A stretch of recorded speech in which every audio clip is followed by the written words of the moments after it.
Oh man, this is the last thing we have left. Okay, I present these offerings to pray for a safe trip and... Hey! Kerr snatched one of the apple tarts I'd laid out in front of the dragon altar.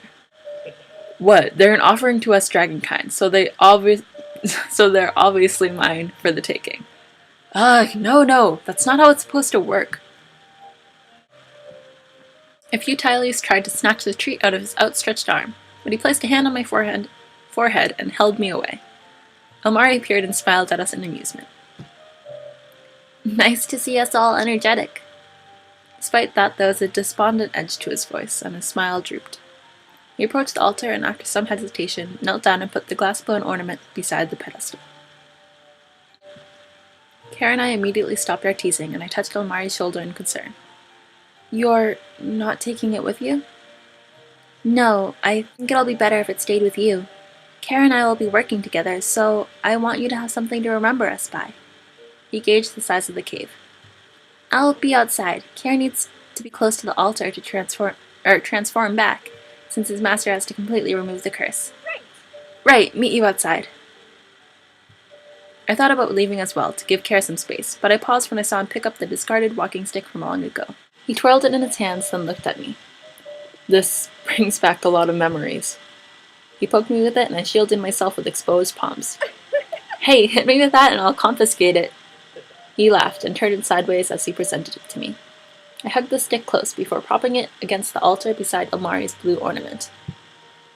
Besides the missing apple tarts, I hoped it was a satisfying offer to the wise dragons. I stood in front of the statue for a few moments before stepping to the side to allow Kerr some room. He reluctantly knelt down, one open palm on the ground as he lowered his head. His eyes remained open, and then he got up once again. Approaching me, he took hold of my hands and elevated them, his thumbs rubbing my fingers tenderly. After examining them for a few moments, he sighed defeatedly.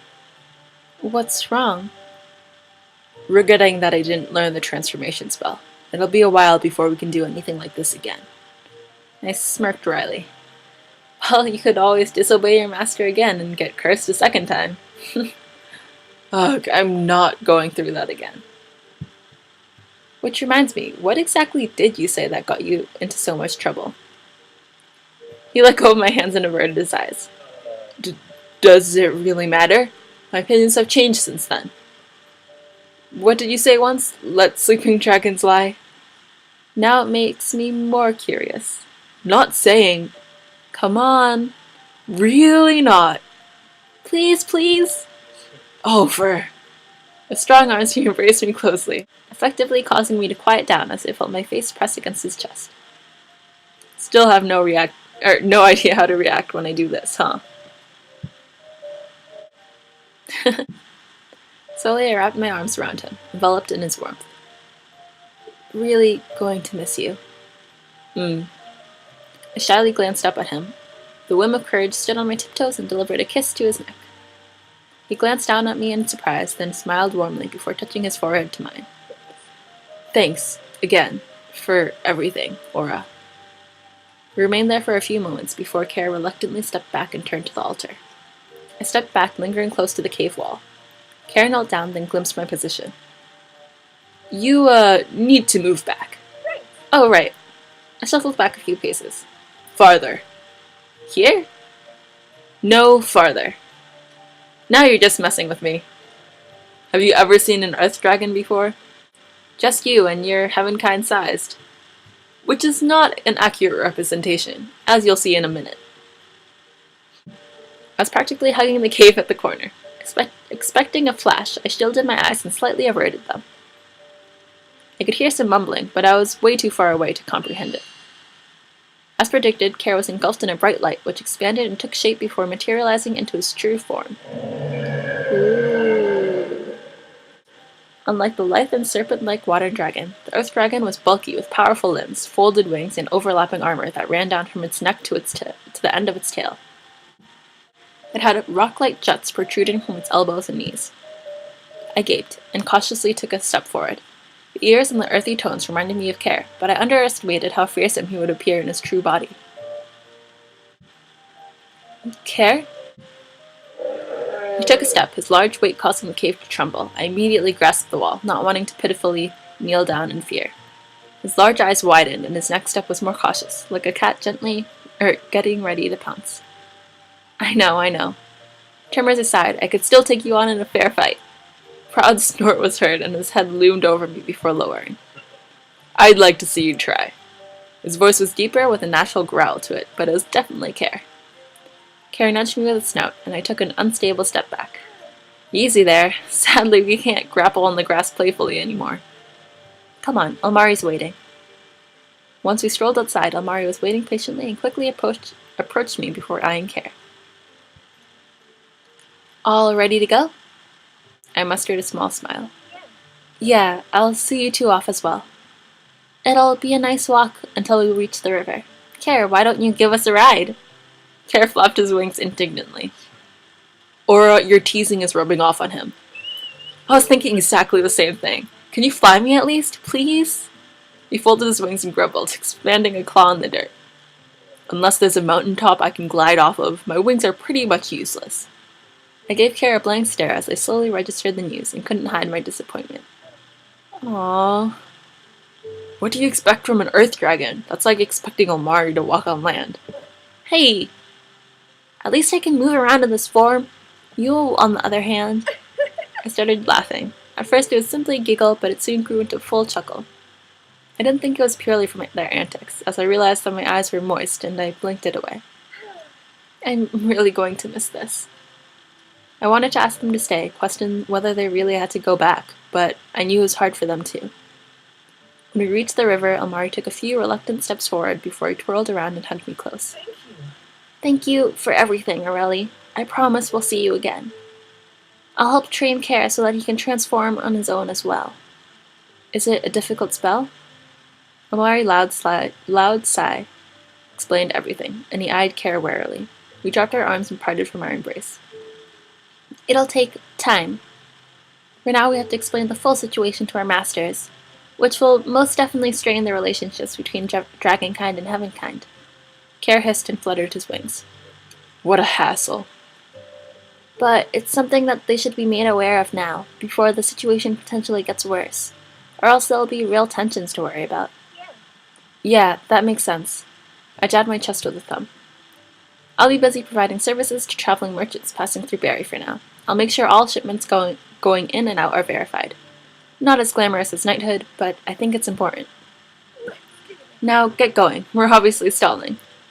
I backed away, giving Almari some room. The mist enveloped him, and a large shape stretched and loomed before me, followed by a splash. When the fog had evaporated, Almari's neck and head were visible from above the water. A thought occurred to me, and I motioned for Kerr to lower his ears. Hey, Kerr, do me a favor. I reached up and patted his muzzle. Give Almari his speech back. His nostrils flared, but he made a small jerking motion with his head that resembled a nod. Good. If you do, I promise to visit you both. Somehow. Like a puppy demanding attention, Almari nudged my shoulder with his snout until I turned and patted it as well. Play nice, you two. We'll be fine. Take care, Aurelie. Satisfied, Almari retreated into the river while Kerr began walking upstream. I was surprised Kerr didn't vocalize a goodbye. However, he glanced back momentarily, and I smiled to myself. He didn't handle partings that well. Take care, Kerr, Almari! I fought the urge to run alongside them, and instead waved at them fervently until they disappeared from sight. Knowing I would break down sobbing if I continued to stand there, I returned to the cave. I smiled wistfully as I picked up the glass ornament and the crude walking stick. Once I had arranged them in front of the dragon statue, I made a prayer to the altar. Not sure if this communication works between anyone or just between Dragonkind. I should have asked. How silly of me. But, please take care of those two for me. They're both important to me, and it'll be lonely without them. I have a feeling they'll be preoccupied with a lot of things before we can see each other again. The song. Satisfied with this conclusion, whoop! I sauntered outside the altar with Almari's gift in my bag and Kerr's walking stick in my hand. The vivid redness of autumn had died, replaced by the bare trees and noticeable nip in the air. The heaviness I had felt in my heart disappeared, replaced instead by a strong buoyancy. I knew I would see Kerr and Elmari again, but for now, Right. I have to finish my patrol first. Never thought I'd actually miss those. Oh my gosh, I still can't get over the song. Okay. Wasn't that cute? I thought it was interesting that Elmari's route. Well, Elmari, he seems to focus more on trying to be more like Heavenkind to suit your needs, and Kerr is definitely the opposite in that he definitely acts more like Dragonkind. And Aurelie even, I guess, tries more to be like Dragonkind or adapt to Dragonkind customs and stuff. So I think that's interesting how they both have differing versions of affection, I guess. But yep, so right now these are all the scenes that we've seen before, but later there should be just Kerr drawings.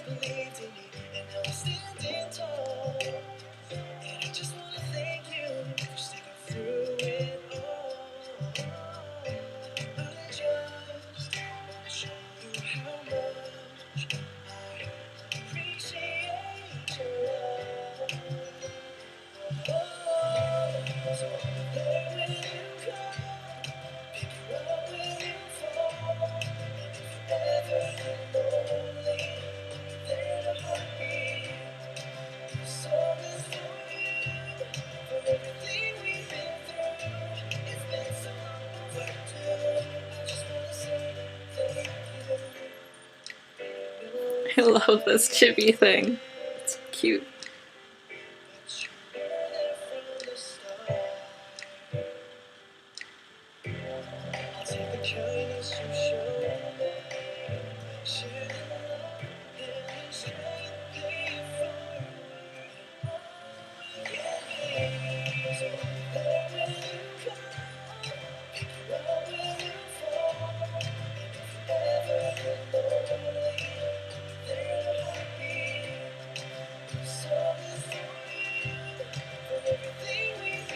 Ah, here are the Kerr scenes.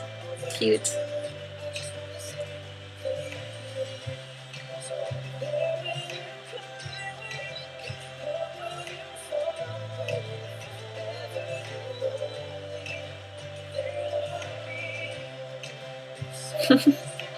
I mean, their arguments.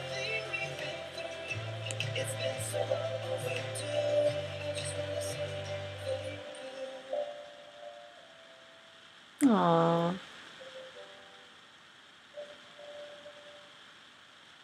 So cute. Well, you guys, let's make the music not as loud. So that was the end of Kerr's route. Oh, wasn't that cute? I still like Elmari better, but Kerr is definitely really sweet. If only these two like existed in real life or something. Oh man. This game is so great. So next time we'll go for the friendship route. I'm not exactly sure when I'll be able to record that though. It might take a while since doing Kerr's route like this actually took a long time. But either way, I hope you guys enjoyed, and I'll see you guys next time. Bye-bye!